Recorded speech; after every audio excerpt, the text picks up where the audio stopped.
Russia, President Vladimir Putin affirms that the shelling of the Israeli army against the Gaza Strip has no justification.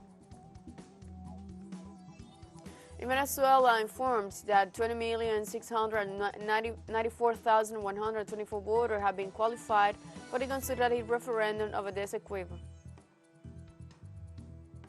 In Jamaica, an earthquake of magnitude 5.6 struck near Hull Bay on Monday, with no immediate reports of serious damage.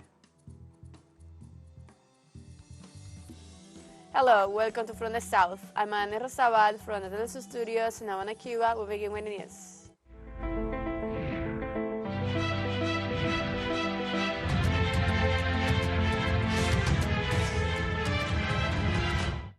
In Russia, President Vladimir Putin affirmed that the shelling of the Israeli army against the Gaza Strip has no justification. The Russian president stated that the situation in the Gaza Strip cannot be endorsed in any way. He also denounced that thousands of innocent people are being indiscriminately killed. He also indicated that the key to solve the conflict is the creation of a sovereign, independent, and independent Palestinian state with full rights. In this context, the Russian head of state asserted that the United States and its allies are the beneficiaries of world instability. It is the current ruling elites of the US and their satellites who are the main beneficiaries of world instability. They collect their blood-stained revenue. We must clearly understand who really is standing behind the tragedy of the peoples of the Middle East and other regions of the world, who is organizing the deadly chaos and who benefits from it today. Today, in my opinion, it has already become obvious for everyone. On Monday, UN Agency for Palestinian Refugees warned the limited number of aid convoys entering Gaza were insufficient to meet the unprecedented humanitarian needs in the territory. UNRWA Chief Philippe Lazzarini told the UN Security Council that the handful of convoys being allowed through Rafah is nothing compared to the needs of over 2 million people trapped in Gaza. Israel has unleashed a massive bombing campaign on Hamas from Gaza after gunmen stormed across the border on October 7th. The strike have flattened 1,000 buildings and, according to the Hamas-run health ministry, killed over 8,000 people, also mostly civilians. He also stated that 64 of his UNRWA colleagues had been killed in just over 3 weeks, the highest number of UN workers killed in a conflict in such a short time. The system in place to allow aid into Gaza is geared to fail unless there is political will to make the flow of supplies meaningful, matching the unprecedented humanitarian needs. After 24 days, Israel continues its siege on the Gaza Strip. According to official sources, more than 8,300 Palestinians have been killed since the attacks began, and another 25,000 have been reported wounded. The sources also informed that at least 73% of the Palestinians killed in the attacks were children, women, or senior citizens. Are not functioning, and 65% of the primary health care centers are closed. On the other hand, more than 37,000 people have been displaced, including more than 4,000 pregnant women. At least 15,000 of the total displaced are sheltered in hospitals, a situation aggravated by Israeli bombing threats against medical centers, which put the lives of refugees and the wounded in danger. During its weekly cabinet meeting, Palestinian Prime Minister Mohammed Shtayyeh accused the state of Israel of waging a war of extermination against the population of Gaza. The government official also denounced the killing of more than 3,000 minors during the Israeli bombings and called for a halt to the siege against Gaza. On the other hand, the Israeli army began new ground operations within the Gaza Strip with the use of tanks and armed forces, while Hamas fighters claim that they are engaged with Israeli forces north of Gaza, while denouncing the persecution of Gaza residents who have had to leave their homes due to the Israeli attacks. La Fuerza Aérea Israelí The Israeli Air Forces launched a new missile attack against a military base in the south of the Syrian province of Deraa. In the last 3 weeks, Tel Aviv has carried out attacks against the airports of the Syrian cities of Damascus and Aleppo. Likewise, Israel announced the mobilization of tanks on the border with Lebanon. The operation takes place after Hezbollah resistance forces announced they had shot down an Israeli drone, while maintaining preemptive strike on the Israeli military positions near the border. The world has come out in support of the Palestinian cause. People in Canada, the United States, Germany, Tunisia, Morocco, Spain, and Pakistan have taken to the streets of their capital cities to show their solidarity for the Palestinian people who have been besieged for 24 days. Let's take a short break. Remember, you can join us on TikTok at teleSUR English, where you'll find news in different formats, new days, and more. Our studies coming up. Stay with us.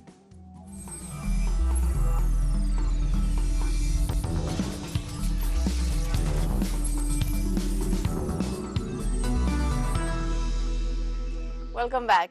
The National Electoral Council in Venezuela informed that 20,694,124 voters have been qualified for the consultative referendum over the Essequibo. The announcement was made by the electoral body's president, Elvis Amoroso, who said that the electoral infrastructure is made up of 24 federal entities, 335 municipalities, and more than 28,000 police stations, and a total of 15,157 voting centers nationwide. Amoroso confirmed that the milestones of the electoral schedule for the consultative referendum are ready. On the other hand, the CNN's president urged all Venezuelans to participate in the referendum to be held next December 3rd in defense of the Eastern Guyana.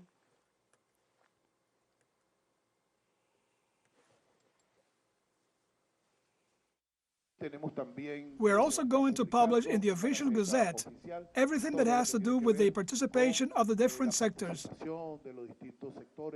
political parties, associations, and unions that want to register in this promotion for the referendum on December the 3rd over the Essequibo. This has been perfectly organized. The only thing missing is the people of Venezuela. The voters, all united, absolutely united, all Venezuelans to vote this December the 3rd.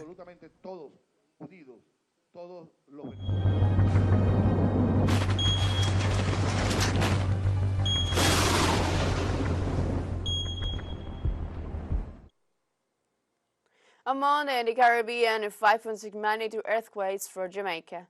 The local media announced several buildings in the Cuba area had been evacuated and locals gathered in front of the Commonwealth Caribbean University in New Kingston. The effects of the earthquake were felt strongly in the eastern areas such as Poland Parish and the city of Port Antonio.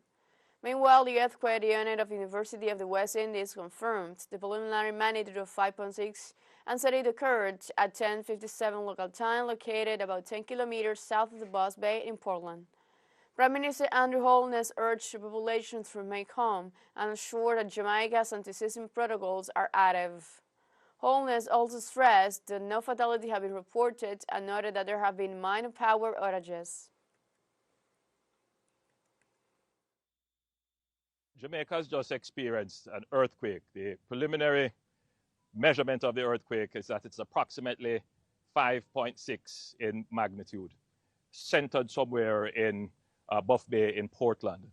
The damage assessment so far is that damage has been minor, but nevertheless, we are taking all precautions. All the necessary protocols have been activated.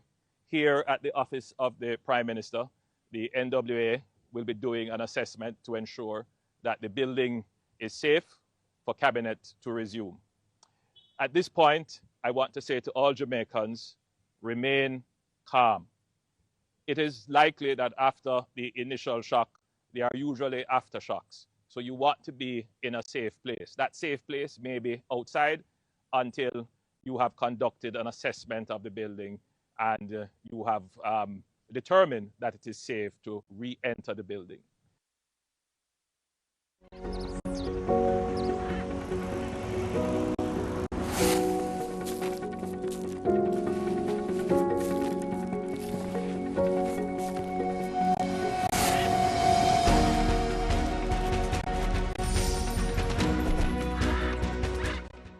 Cuban movement told the story of the youngest of the young scientists with the first direct delegates to the Congress of Young Cuban Communists to be held in 2024. She is Karen Urrutia Perez, one of the many scientists working at Cuban prestigious International Center for Genetic Engineering and Biotechnology. She is a simple and humble youngster, showing her shyness by the time she introduced herself to the Cuban movement team. Karen Urrutia Perez is a young woman of these times. She loves her country, so she would like Cuba to be better. She's keen on the beach, dancing, going out, but she's also fond of working, growing, participating, being educated in life, loving people. That is Karen. Since her parents were scientists, Karen said she and her twin sister studied pharmaceutical science as their majors, noting it could not be otherwise. They have always lived among scientists. Her parents married here as her mother with a PhD in pharmaceutical science and her father with a master's degree in biotechnological process engineering. Thus, working here has been a joy for her. Imagine being among great scientists. It's a joy, a dream come true. Meeting outstanding scientists now, for instance, meeting all those scientists working in finding vaccines to fight off COVID-19 pandemic, which is an achievement of Cuban biotechnology, and I am glad to meet them. But her simplicity prevents her from realizing that behind the great scientists and their successes are many anonymous specialists like her. The Abdala vaccine had the biggest phase 3 clinical trial ever carried out in Cuba with over 48,000 volunteers. Karen was 24 years old when she was part of the team, having conducted such a feat. When the pandemic arrived, the Direction of Clinical Research had the mission of testing vaccines, vaccine candidates in people, which is what we did. We were giving the CGB66 vaccine candidate, which was the Abdala vaccine at that time. Then we were giving the mission to go to Santiago de Cuba to monitor the clinical trial and test the vaccine in the first human exposure. Weren't you worried? Weren't you afraid? Were you exposed in any way? To some extent, we were all afraid. In my work team, there were two people, one who had two children, Jenima, and there was Joel, who had a baby girl who had just been born. And there is my boss, who had many illnesses. He exposed himself despite of all his illnesses, and I see him as an example to follow. And if he doesn't limit himself, neither do I. Karen is the first direct delegate to the Communist Youth Congress in 2024. She says she will bring to this event the voice of the youth who need further protagonism, in her opinion. There are many youngsters who do not find their life project here. Do you picture your life project here in the future? Yes, because I like what I do. I like working for the people. I like doing science. I like working in clinical trials, living all that experience, growing from the world of science and learning from here in Cuba and other places. I would also like to travel, but I like my country. I like it when the people feel good, when they recognize the work of the scientists, when in a certain way they embrace you with their eyes and say, "Oh, I got vaccinated with Abdala." So that is a song of happiness. She graduated with a gold degree. She has a Scientific Merit Award, and she is an aspiring researcher and received the National Technological Innovation Award for obtaining the Abdala vaccine, the first Latin American anti-COVID-19 vaccine. Do you think that most youngsters are like you today? That is, youngsters like you are the majority? There are different ways of thinking, but when you talk to a young person and explain it to him, we reach a consensus. Cuban youth is like that. Just because youngsters think differently, it doesn't mean that they don't love Cuba. So whenever there is a grain of sand to contribute, young Cubans will always step forward. I do think that we are the majority, and I do think that the Cuban youth is not lost, that there is always something to do. And when a young person sees another young person doing a good deed, he joins in, and those of us who do good and those of us who love and love with our hearts. So the majority of Cuban youngsters are like you, aren't they? Yes, youngsters doing things well and loving from the bottom of our hearts. She says she has many dreams. She envisions herself in the future with more important missions within biotechnology. She wants to study PhD of science, to travel to share with scientists from other countries, to practice teaching. She would love the products of her institution continue to benefit the people and that Cuba is happy. Fabiola Lopez, teleSUR, La Habana. We have a second show break coming up, but before we invite you to visit our YouTube channel, teleSUR English, where you'll be able to rewatch our interviews, sub-stories, special broadcastings, and more. Hit the subscribe button and activate the notification bell to stay up to date on the world's more recent events. Final show break, don't go away.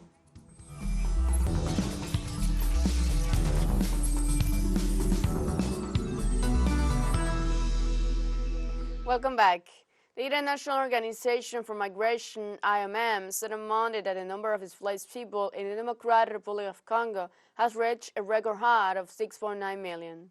This latest increase comes following renewed conflict between Tutsi-led M23 rebels and militias loyal to the government in the eastern province of North Kivu in October.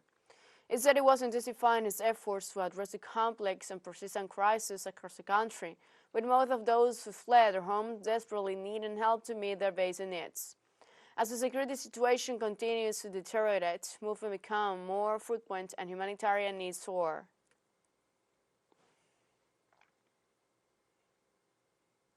On Sunday, German Chancellor Olaf Scholz met in Nigeria with the President of the Economic Community of the West African States, Omar Aliye Touré. In addition to regional security issues, they discussed the development of the energy sector in the sub-region. Recently, ECOWAS signed a new financial and technical cooperation commitment with Germany to support ongoing programs and projects within the framework for the period 2023-2024, with a special focus on the thematic areas as peaceful and inclusive societies, climate and energy, constitutional transition in governance, sustainable economic development, training and employment, health, social protection, and population policies. This is Schulz's third visit to the region in 2 years and comes at a time with conflicts elsewhere, highlighting the growing importance of an energy-rich region in which Berlin has traditionally had little involvement.